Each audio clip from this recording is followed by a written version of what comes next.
অনেকটা মানে এই ওবিসিটি নিয়ে যে আমার মেন কোয়েশ্চেনটা ছিল সেটা আমার অনেকটা ক্লিয়ার হয়ে গেল এই অ্যান্সারটা থেকে। এবার আমি চলে আসি যে আমি ওবেসিটিতে ভুগছি, ওকে, এবং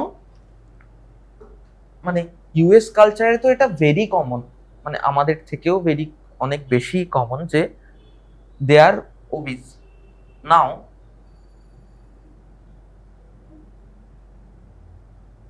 আমার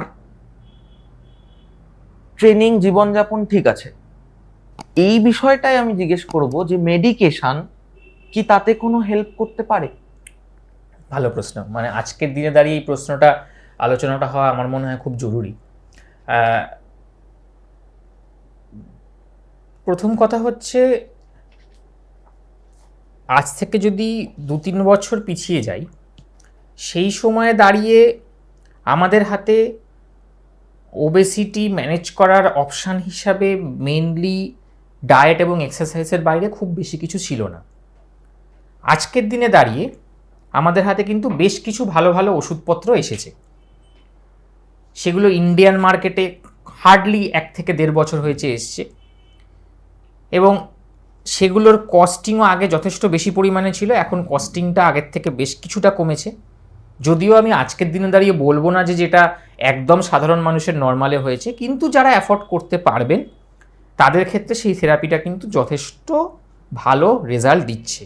নট অনলি যে শুধু ওজন কমাচ্ছে তা নয়, তার পাশাপাশি এই যে অ্যাডিপোসিটি বেস ক্রনিক ডিজিজ, যে ডিজিজগুলোর কথা আমি বললাম, ডায়াবেটিস, দেখা যাচ্ছে যে এই মেডিকেশানগুলো নিলে কিন্তু অনেক বেশি ডায়াবেটিস কন্ট্রোল হচ্ছে বেটার। কোলেস্টেরলের প্রবলেম, লিভার ফ্যাট, সেগুলো অনেক বেশি কন্ট্রোল হচ্ছে।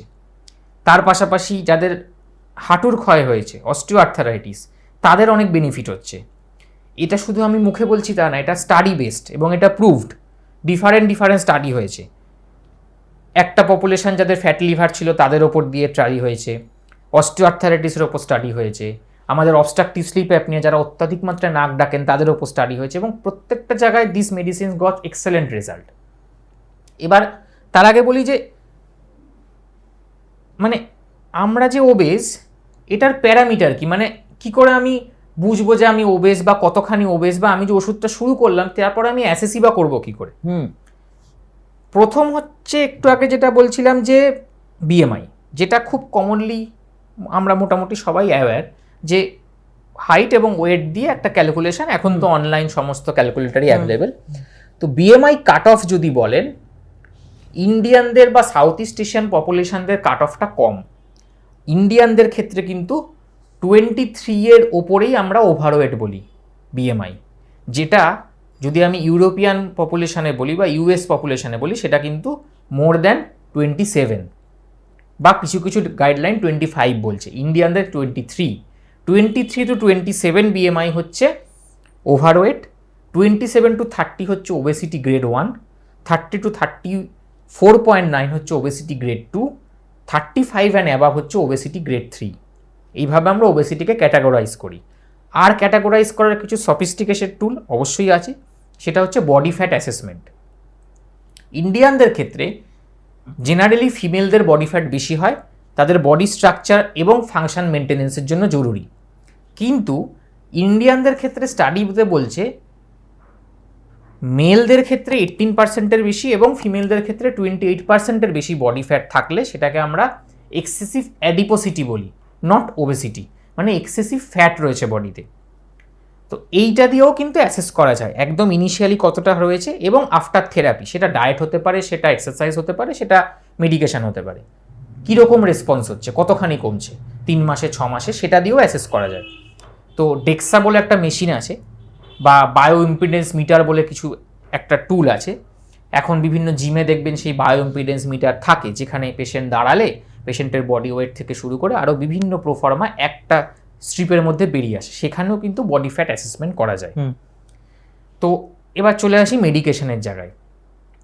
মেডিকেশনগুলোর মধ্যে খুব কমনলি যেটা ইন্ডিয়াতে অ্যাপ্রুভাল পেয়েছে দুটো মেডিসিন, একটা হচ্ছে GLP-1 অ্যাগনিস্ট, আমি ডিটেলস নাম বলে দর্শকদের বোর করছি না। আরেকটা হচ্ছে GLP-1 GIP-1 অ্যাগনিস্ট। প্রথমটা হচ্ছে সেমাগ্লুটাইড, তারপরেরটা হচ্ছে টিরজাপ্যাটাইড। তাই এই মলিকুলগুলো কিভাবে ওজন কমায়? মোস্টলি যেটা করে সেটা হচ্ছে আমাদের স্যাটাইটি সেন্টারকে স্টিমুলেট করে, আমাদের খিদে কমিয়ে দেয়। যে পরিমাণ ইনটেক আমরা করতে পারতাম সেটা ইনটেক করতে পারি না, অল্প খেলেই পেটটা ফুলে যায়।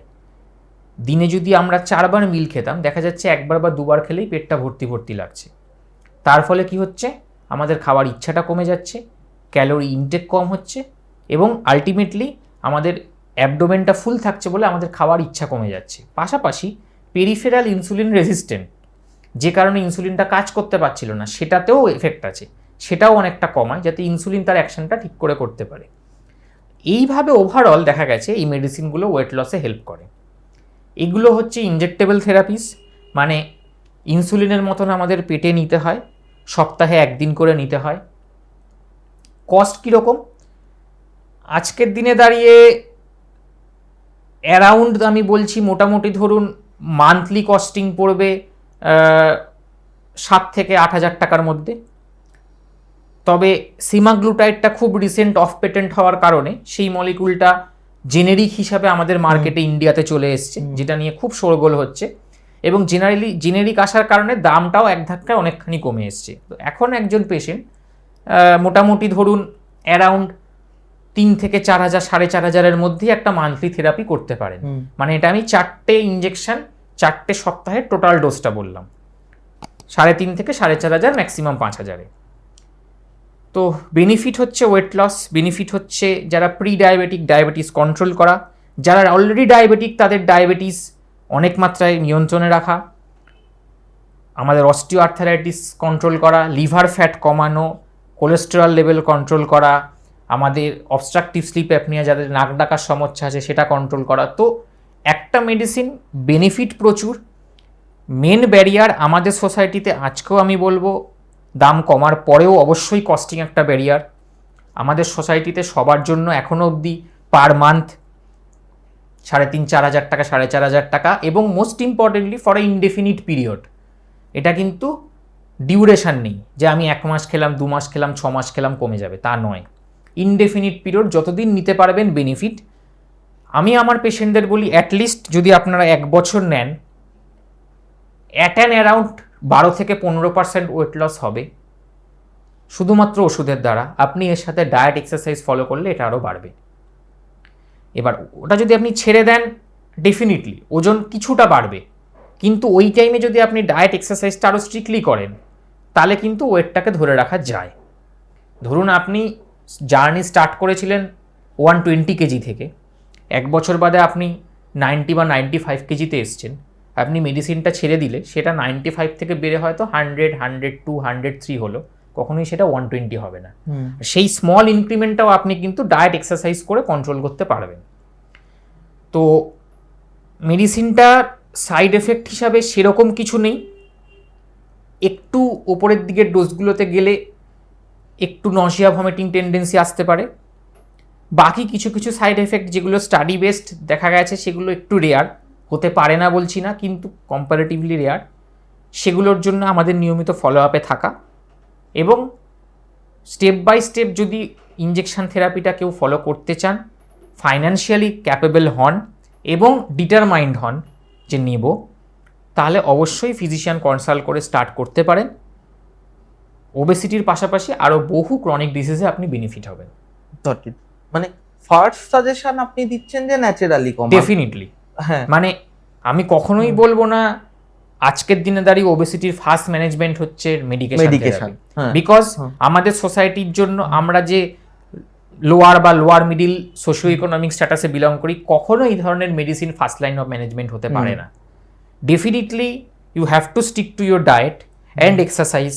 যাদের ধরুন আপনারা সেটা করতে পারছেন না বা করে ভালো ফল পাচ্ছেন না, এরকম অনেক পেশেন্টই বলেন ডাক্তারবাবু আমি তো কিছুই খাই না সারাদিন, সামান্য 2টো রুটি একটুখানি ভাত খেয়ে থাকি। তো বেসিক্যালি তাদের ক্ষেত্রে হয়তো ইনটেকটা প্রবলেম না, বডির মেটাবলিক স্ট্রাকচারটা এমন হয়ে গেছে, হয়তো এক্সপেন্ডিচারটা প্রবলেম, সেই ক্যালোরিটা বার্নই হচ্ছে না। যারা এই প্রবলেমে সাফার করছেন যে অনেক দিন আপনারা অনেক রকম ডায়েট করেছেন, অনেক রকম শস্য থেকে শুরু করে ফ্ল্যাক্সিড থেকে শুরু করে অনেক কিছু খেয়ে ফেলেছেন সকাল থেকে উঠে বিভিন্ন নিয়মকানুনের মধ্যে থেকে, কিন্তু বেনিফিট পাননি, এবং তারা ফাইন্যান্সিয়ালি ক্যাপেবল, তারা এই মেডিসিন থেরাপিতে যেতে পারে।